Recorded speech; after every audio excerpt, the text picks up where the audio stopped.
બાજુનો છે. દયાળુ આપણને વ્રતની વાત કરી છે, પણ કયા વ્રતની વાત કરી છે? સતવ્રત નેમ નરેશ. સતરૂપી વ્રત તમારે રાખવાનું છે. અને બધા વ્રતમાં રાજા છે. આ સતરૂપી વ્રત જે છે એ વ્રત નરેશ એટલે રાજા. બધા વ્રતોમાં શ્રેષ્ઠ છે રાજા તરીકે. તમે ખાલી સતવ્રતને પાળો પછી તમારે કોઈ વ્રત કરવાની જરૂર રહેતી નથી. તો અહીંયા દયાળુ કે છે, સો તો નિજ પતિ અંશ મિલન કો. નિજ પતિને આ અંશને જ્યારે મળવું હોય તો કે છે અખિલ અવધ અસ્તાનું. એ નિજ પતિ ક્યાં છે? આ જેટલું ખલક છે ખીલેલું જેટલું, એની પર અખિલ અસ્તાનું એમનું સ્થાન ત્યાં રહેલું છે. ત્યાં જાય ત્યારે જ અંશ નિજ પતિને મળી શકે છે. એક વસ્તુ વિશ્વબ્રહ્મ વિધ્વંસની અંદર એકની એક વસ્તુતા સિદ્ધાંતની અંદર વારંવાર સમજાવવાનો પ્રયત્ન કર્યો છે. આપણને એમ થાય કે બાપજી વારંવાર શું કામ બોલતા હશે? પણ એનું કારણ છે. આપણા ઘરમાં કોઈ માણસ હોય અને કહાવડો હોય. કહાવડો કોને કહેવાય? કે આપણું કીધેલું કરે એને. અને કોઈ માણસ એવો પણ હોય છે કે એને વારંવાર કયો તારે કામ કરે. એટલે આપણે બધા એવા જ છીએ કે વારંવાર કે ત્યારે જ આપણે કંઈક કરીએ એમ છીએ. એટલે વારંવાર કે છે. અને એટલે બાપજીએ લખ્યું છે, વારંવાર કહત સુતકુ બાપ કહીને કે તમે મારા પુત્ર છે છતાં હે બાપ હવે તો તમે સુધરો એમ કે છે. ઘણીવાર આપણે સંસારમાં શબ્દ વાપરીએ છીએ. કોઈ બાપ બેટો ના માને કહ્યું બાપનું તો બાપ બે હાથ જોડ કે મારા બાપ જા જવાય. બાપ એ છે કે બેટો છે, પણ થાકીને એને બાપ કીધો. એમ કે છે તમે મારા પુત્ર છો છતાં તમને બાપ કહું છું કે બાપ હવે તો તમે પાછા વળો. પણ છતાં કે છે જીવ કેવો છે? સર્પ જેવો છે કે સાપને દૂધ પાવા છતાં એ વિષને છોડતો નથી. એમ દયાળુ કે છે જતને પર વિસ્તારન કે વીત નિજ પતિ અંશ નિધન. જ્યાં સુધી વિસ્તાર થયેલો છે ત્યાં સુધી નિજ પતિના અંશ રહેલા છે. નિજ પતિના અંશ સિવાય કોઈ વિસ્તાર વાળી વસ્તુ નથી. જો વિસ્તાર છે કૃતનો ત્યાં નિજ પતિના અંશ છે. પાતાળની અંદર પણ નિજ સકર્તાપતિના અંશો વસે છે. 14 લોકની અંદર જેટલો પસારો છે એ બધામાં નિજ પતિના અંશ છે અને અંશ દ્વારા જ સર્વ પસારો થાય છે. વિનો યાવદ બર બરહિતા દીપસે આગમ જાય જો અંશો પંચ સરિત્ર સહિત સે જેહાવિતા નિરવંશો વિનો અવદ ભવહિ તદીપસે. દયાળુ કે છે અગમ જાય જો અંશુ. કોઈ અંશને આ જગતનો ખેલ ચાલુ છે અને કૈવળને મળવું હોય તો તે મળી શકે છે. અને જ્યારે આ ખેલ પૂરો થશે એટલે બધા જ અંશો જઈને કૈવલ્યને મળવાના છે. પણ ખેલ ચાલુ છે ને કોઈને જઈને મળવું હોય તો કે છે એને શું કરવું પડે? પંચ શરીર તત્વ સહિત મેં જય હવિત નિર્વંશુ. 5 તત્વોનો નાશ થાય ત્યાં સુધી આ ખેલ ચાલવાનો છે. જેવી રીતે આ જગત ઉત્પન્ન થયું છે કે મહદઅવિગત આકાશમાંથી ગત આકાશ થયું, ગત આકાશમાંથી પવન તત્વ, પવનમાંથી અગ્નિ, અગ્નિમાંથી જળ અને જળમાંથી પૃથ્વી. આ જે પ્રકારે ઉત્તર ઉત્પન્ન થયું છે તે જ પ્રકારે ઉત્તર પાંચ તત્વનો લય થાય છે. અને પંચ તત્વના પંચ પ્રકારે સકર્તાએ શરીરો બનાવેલા છે. પૃથ્વી તત્વના 6 ભાગ મૂકીને જે શરીર બનાવ્યા એ જગતમાં પૃથ્વી પર વિચરણ કરે છે. જળ તત્વના 6 ભાગના જે શરીરો બનાવ્યા એ જળમાં વિચરણ કરે છે. અગ્નિ તત્વના 6 ભાગ મૂકીને જે શરીર બનાવ્યા એ અગ્નિની અંદર વિચરણ કરે છે, અગ્નિનું ભક્ષણ કરે છે. એમ કહેવાય છે કે ચકોર નામનું પક્ષી અગ્નિનું ભક્ષણ કરે છે. એ કેમ કરીને અગ્નિનું ભક્ષણ કરી શકતું હશે? તો એ ચંદ્રની સામે સતત નિરીક્ષા કરે છે. અને સતત નિરીક્ષા કરે છે એટલે એનામાં એટલી બધી શીતળતા આવે છે કે અગ્નિને પકડે અંગારાને તો પણ દજાતો નથી. અને આ રીતે એટલી બધી એની અંદર શીતળતા છે. એટલે હવે આપણે કોઈ દર ચકોર નામનું પક્ષી નથી જોયું, અંગારો ખાતા નથી જોયું. લોકો કહે છે. આમ તો પક્ષીની વાત આવી એટલે એક બીજી વાત નાનદાસ બાપજી એક પદની અંદર વર્ણન કર્યું છે કે ભાઈ એક પક્ષી એવું છે કે વરસાદનું પડતું પાણી જ પીએ, પછી પાણી પીતું જ નથી પૃથ્વી પર પડેલું. અને એ વરસાદ જ્યારે બંધ થઈ જાય એટલે વરસાદ આકાશ તરફથી આવે છે એટલે આકાશ ગમીએ ઉડે છે. ઉડતા ઉડતા વચ્ચે કે છે અગ્નિ જેવો ધગધગતો સૂર્ય છે. એ સૂર્યના કિરણોથી બળીને નીચે પડે છે અને રાખ થઈ જાય છે.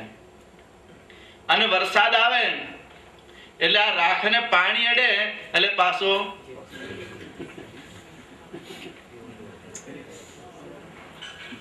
હવે આ તો બાપજી નાનદાસ બાપજી એક પદની અંદર વર્ણન કર્યું છે. સારકુ પરસ કરે ગન માસ પદની અંદર. તો આવી વસ્તુતાઓ છે પણ જે આપણે જોઈ નથી એટલે આપણને નવાઈ લાગે કે હોઈ શકે ખરું. પણ કદાચ સંભવતા નાનદાસ બાપજી બોલ્યા છે તો જોઈને બોલ્યા હશે, એમને તો કઈ બોલે નહીં. અને કદાચ બોલ્યા હોય તો આગળથી જે વાત ચલતી આવી છે, જેમ પારસને કોઈએ જોયો છે, પારસને ચિંતામણી કોઈએ જોયું, કલ્પતરુ વૃક્ષ કોઈએ જોયું? જો પારસમણી હોય તો વૈજ્ઞાનિકો શોધી કાઢે કે ન શોધી કાઢે? જો હોય ત્યાંથી બધું ખનિજ ધાતુ બધી શોધી કાઢી, હીરા માણેક મોતી બધું દરિયામાં હતું તો ત્યાંથી એ શોધીને લાવ્યા. પણ હજી સુધી કોઈ પારસને શોધીને લાવ્યું? એમ કહેવા છે કે ભાઈ અખા ભગત પાસે પારસ હતો, બીજા કોઈની પાસે આપણે સાંભળ્યું નથી. પણ આ બધી વાતો છે સાંભળેલી. સત્ય હકીકત જે આપણે નજર સમક્ષ જોઈએ તેટલી જ આપણે સાચી માની શકીએ છીએ. એટલે અહીં દયાળુ કે છે પંચ શરીર તત્વ સહિત મેં જય હવિત નિર્વંશુ પાંચ તત્વો નો આ પ્રગટ ખેલ છોડી અને જેને નિજ ધામ જવું હોય તો તે જઈ શકે છે. પણ આ પંચ તત્વની આકાંક્ષાઓને પંચ તત્વથી નિર્વંશ થાય તો જઈ શકે છે. જ્યારે એની પાસે સાતમી ભૂમિકાનો લક્ષ્ય આવે, તટસ્થ તોરી બ્રહ્મ સંગી જાગ્રતમાં અતિ ઉજાગ્રત થઈ સાતમી ભૂમિકાના લક્ષ્યને ગ્રહણ કરે તો જ એ મુક્ત થઈ શકે છે. પણ આપણે હજી પહેલી ભૂમિકામાંથી બહાર નીકળતા શુભ ઈચ્છા, સુવિચાર, તનુમાંસા, સત્વાપતિ, અસમ શક્તિ, પદાર્થ ભાવના, આ બધી ભૂમિકાઓ છે. આમ તો દયાળુએ લખ્યું કે ભાઈ કોઈ માણસ પોતાના પુત્રને રહેવા માટે 7 માળની હવેલી બનાવી આપે તો એનો પુત્ર એ હવેલીની અંદર માલે છે. હવે 7 માળની હવેલી છે, એમાં એને જે માળે ઈચ્છા પડે તે માળમાં રહી શકે છે. એને ઈચ્છા પહેલા માળની પડે તો પહેલા માળમાં શુભ ઈચ્છામાં રહે, બીજામાં વિચાર પડે સુવિચારમાં રહે, ત્રીજા, ચોથા, પાંચમા એને જે વિચાર પડે અને એ જે મહેલમાં રહે છે એનો બાપજીએ લખ્યું છે કે એ ભૂમિકાનો પુરુષ એને ગણવામાં આવે છે. પાંચમી ભૂમિકામાં રાખતો હોય તો પાંચમી ભૂમિકાનો ગણાય, છઠ્ઠી ભૂમિકામાં રહેતો હોય તો છઠ્ઠી ભૂમિકાનો. આ રીતે દયાળુ કે છે પંચ તત્વના શરીરોને છોડી નિર્વંશ કરી અને નિજ ધામમાં જાય તો ફાયદો શું થાય? છેવટે તો એને જઈને કૈવલને મળવાનું જ છે, પણ અત્યારે જાય તો એને કૈવલનું સુખ મળશે, સકર્તાપતિનું સન્મુખનું સુખ મળશે અને કૃતના અંતે જશે તો એને કોઈ સુખની પ્રાપ્તિ થવાની નથી. એને માત્ર ત્રિવિધના તાપ જ સહન કરવાના છે. જગતનો આખો કલ્પ ચાલે સકર્તાપતિનો ત્યાં સુધી એને માત્ર શરીરો ધારણ કરવાના અને ત્રિવિધિના તાપ સહવાના. એટલે દયાળુ કે છે તમે ચાહો તો અત્યારે નિજ પતિને જઈને મળી શકો છો. બાપજી તો આ ગ્રંથમાં એવું પણ લખ્યું છે, અબ મિલો તો અબ નહીં તો તબ. અત્યારે મળો તો અત્યારે અને ત્યારે મળવું હોય તો ત્યારે, એટલે બીજા જન્મમાં.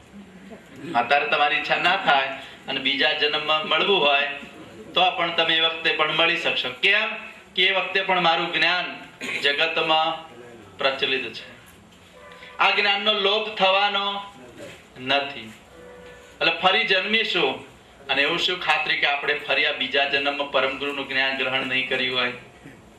ગયા જન્મે ગ્રહણ કર્યું હશે અને પોતાના સ્વરૂપને ના ઓળખી શક્યા કે સકર્તાને ન ઓળખી શક્યા તો આપણે આ ફરી જન્મ મનુષ્યનો મળ્યો અને આપણને આ જ્ઞાન પ્રાપ્ત થયું છે. એનું કારણ બતાવો. પણ એ કોને મળે? તો સસંવેદની અંદર એનું વર્ણન કર્યું છે. પ્રતિવાદી દયાળુને પ્રશ્ન પૂછે છે કે આ જન્મે અમે તમારા શરણમાં આવ્યા છીએ અને આ જન્મે જો અમે અમારા સ્વરૂપને અને કર્તાને ન ઓળખીએ અને આ દેહનો અંત આવી જાય અને અમે અલ્પજ્ઞ છીએ, આ દેહ છૂટ્યા પછી ફરી અમને મનુષ્ય મળશે અને મળશે તો અમને આગલા જન્મમાં તમારો લક્ષ્ય લીધો હતો એવી ખબર પણ રહેવાની નથી.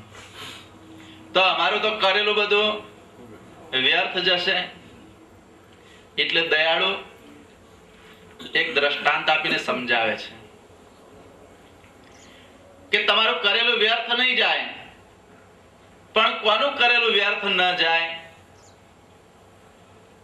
કેવું કરેલું વ્યર્થ ન જાય?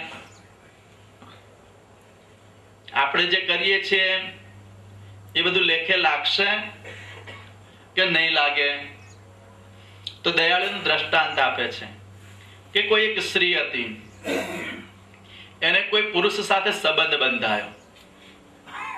આ સ્ત્રીઓ વિચાર કર્યો કે આ પુરુષથી મારે તૂટકપણું ન પડે એવું કરવું છે. એટલે એની પાસે પૈસા હતા, એટલે એ પુરુષને લેણ દેણના ધંધામાં નાખી દીધો. એટલે લેણ દેણમાંથી નવરો પડે નહીં અને બીજે ક્યાંય એની વૃત્તિ જાય નહીં. નવરો પડે તો કદાચ કોઈ બીજે વૃત્તિ ભટકી જાય, પણ નવરો ધંધામાંથી પડતો નથી કે બીજે ક્યાંય એની વૃત્તિ જતી, એટલે આને એને તૂટકપણું પડતું નથી. એમ આપણને પણ લેણ દેણના ધંધામાં નાખી દીધા બાપજીએ. તો કયા લેણ દેણના ધંધામાં નાખ્યા છે? કયો લેવડ દેવડનો ધંધો આપણને આપ્યો છે? આપણે કરીએ છીએ કે પહેલી તો એ જ ખબર નહીં કે લેવડ દેવડનો ધંધો કયો આપ્યો છે? કોને ખબર છે? દયાળુએ લખ્યું છે કે અલંકાર, વસ્ત્ર, ખાન પાન આ જેટલું છે એ જે આપણે ગ્રહણ કરીએ એ પ્રથમ નિજ સકર્તા પતિને અંગીકાર કરી અને પછી ગ્રહણ કરવું. તો જ્યારે વસ્ત્ર પહેરીએ ત્યારે પણ યાદ કરવા પડે.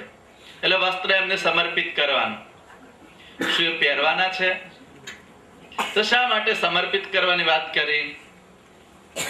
તો એટલા માટે કે જીવ જે જે કઈ ક્રિયા કરે છે એ સતત એની ક્રિયા ચાલુ રહે છે. સવારે ઉઠે એટલે બ્રશ પકડે, એટલે બ્રશ પકડે તો એ કૈવલને યાદ કરવા પડે. તદ ઉપરાંત સ્નાન કરે, પાણી શરીર ઉપર નાખે તો પણ યાદ કરવા પડે. પછી વસ્ત્ર ધારણ કરે તો, અલંકાર ધારણ કરે તો, પછી ચા નાસ્તો કરે ત્યારે, તમારે